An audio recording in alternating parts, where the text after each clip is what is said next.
Doyle Hanks. His speech title is My Burden.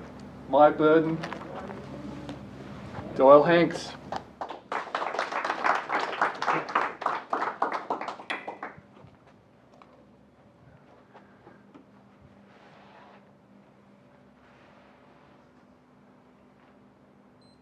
What, this? It's nothing. I'm surprised you can even see this. This ball and chain here's my past. But specifically, it's all the stuff that I don't want to think about, but I just can't seem to let go of. Embarrassing stuff, like the time in high school, I won my first wrestling match ever. It was at a tournament, and it was a full crowd, and I got up from the mat, and I was waving at everybody, running past, and I caught my foot in the seam of the mat, and I flew on my face. But mostly, it's just pain and regret.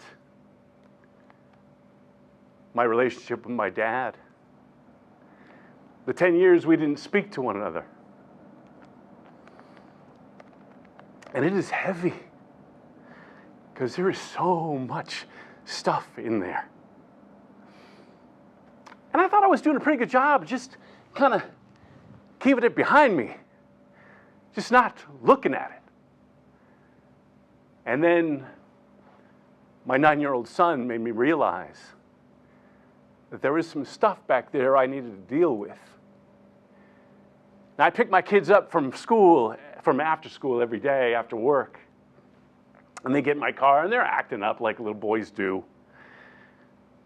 And I got them home, and I had to finish up some work.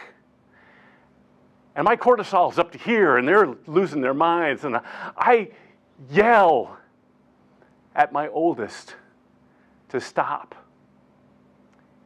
And I could see it shocked him and it upset him. And I knew I'd done the wrong thing. I immediately apologized. I said, "Josh, is you okay?" And he said, "Yeah, Dad, I'm okay." And I said, "Are we okay?" He said, "Dad, I love you. We're okay." But I could tell there was more, that he was upset. And I said, "Josh, what is it?" And he said, "Dad, sometimes you're mean." And that tore me apart. Because that was antithetical to anything I'd ever wanted to be as a parent. I got into the parenting game late in life because I knew that when I became a parent, I was going to give up everything. I was going to sacrifice everything to be loving and supportive and kind to my children. And I knew I was going to have to deal with this. Because I did not want this to be the legacy for my children that I would pass off to them. We went to visit family this last winter holidays.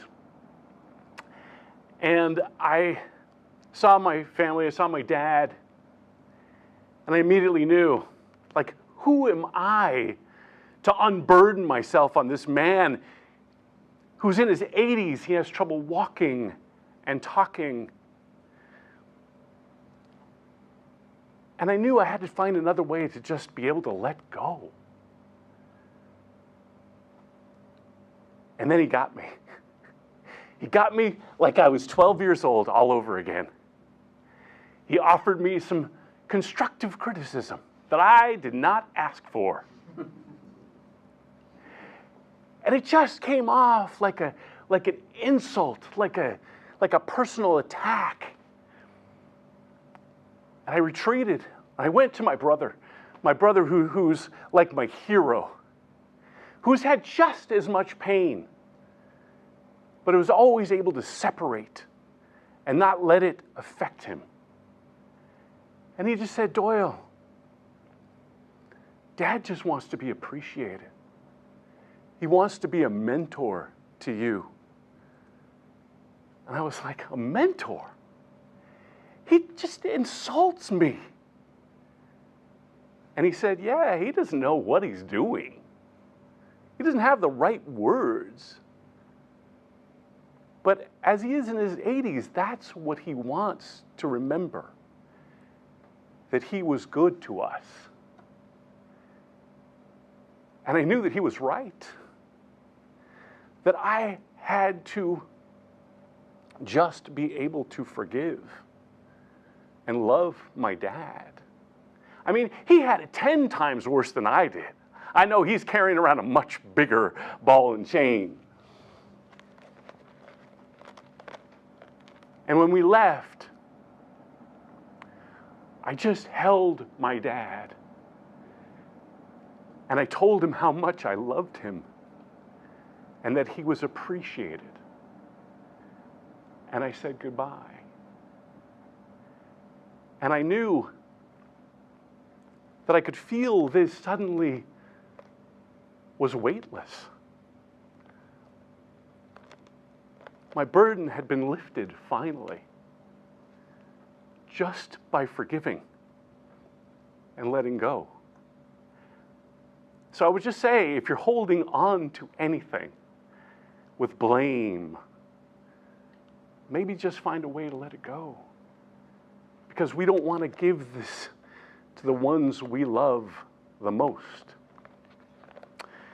And when I had realized that it was gone, I was so grateful because I did not want to give this to my son.